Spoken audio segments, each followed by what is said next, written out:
voice is what we need to bring down the walls of Jericho. And until we start using that voice, and I don't mean using the voice in a quiet way, but we should make it in a way that the international world has to listen. Now, how can we do that? Number one, we have to make it attractive for the not just for the international community, but for the United Nations and for everybody else. How do we make it attractive? They must know what's in it for them. Because the first thing that they look at when they're sitting in the United Nations is they're saying to themselves, okay, Somaliland, yes, it's a country, it's in East Africa, it's on the Horn of Africa.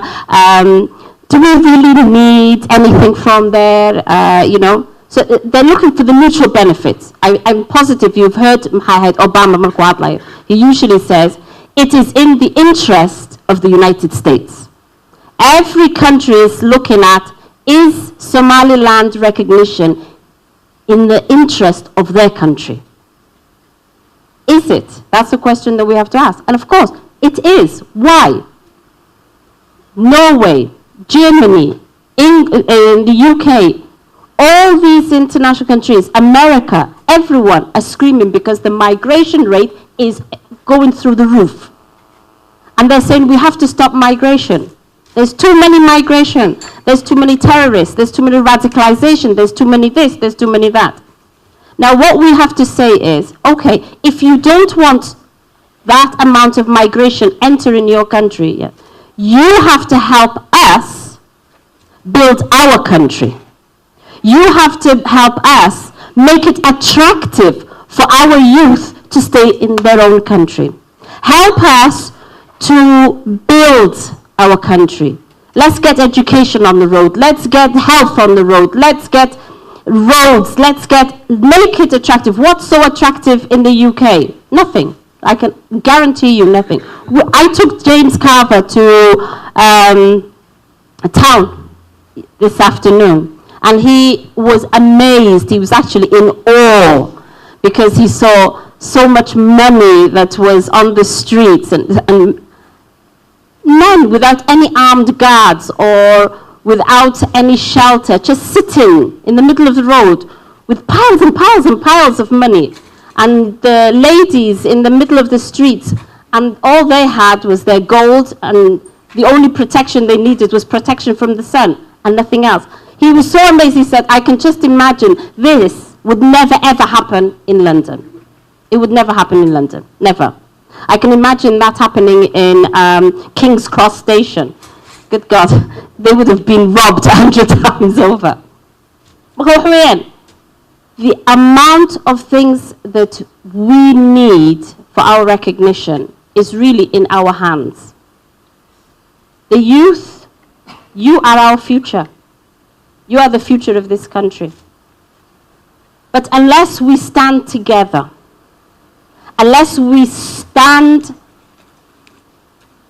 together and hold hands and make our voices heard, then we have to stand with our people in the diaspora and make our voices heard.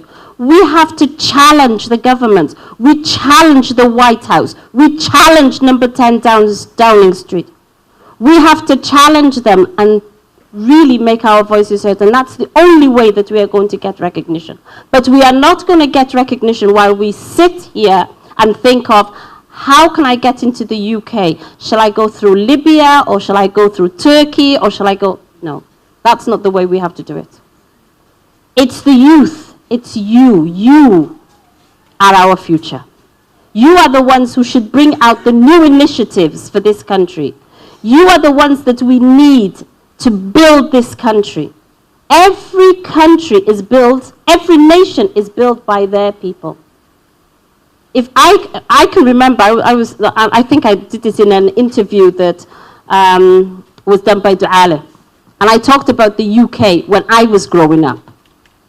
And that was back in the 1960s, and I'm giving up my age now. But one of the funny things about it was, when I was growing up in the UK, there was no central heating. There was no central heating in the 60s, right? There was no central heating, there was nothing. We used coal. dhagax baanu ku shidanayni qori iyo waraaqaanu isku shidi jirnay masanteetna dabka shidan jirnay, and that was our central heating. We used to have baths markaan mayranayno in tanig weyn oo dabka la hordhigo baanu ku dhex mayran jirnay, bathkan iyo showerkan iyo waxaanu. This is yesterday.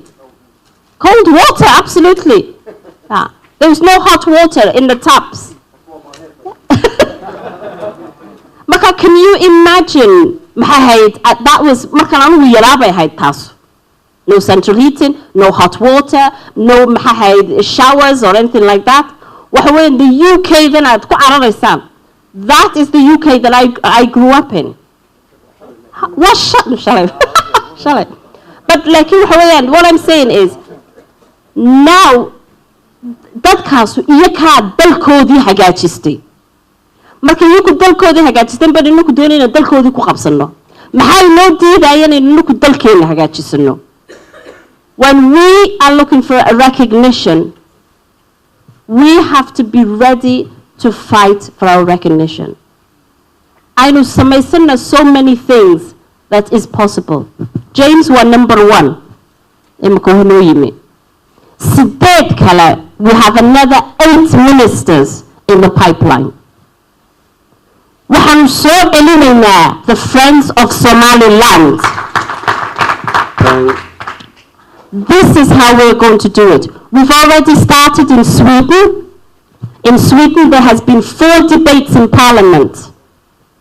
4 in Parliament by the Swedish Democrats, and they are all advocating for the recognition of Somaliland. Thank you. European Union, 3 debates James Carver has done. Canada has done it. So we are getting there. But I'm just saying, I'll finish on the note, which is, recognition is not something that is going to be handed on a silver platter. It is something that we're going to have to strive for, it's something that we're going to have to fight for, and it is something that we need you as our youth to bring the initiatives in which we can go forward. Thank you. Thank you, Faadumo. Really, that's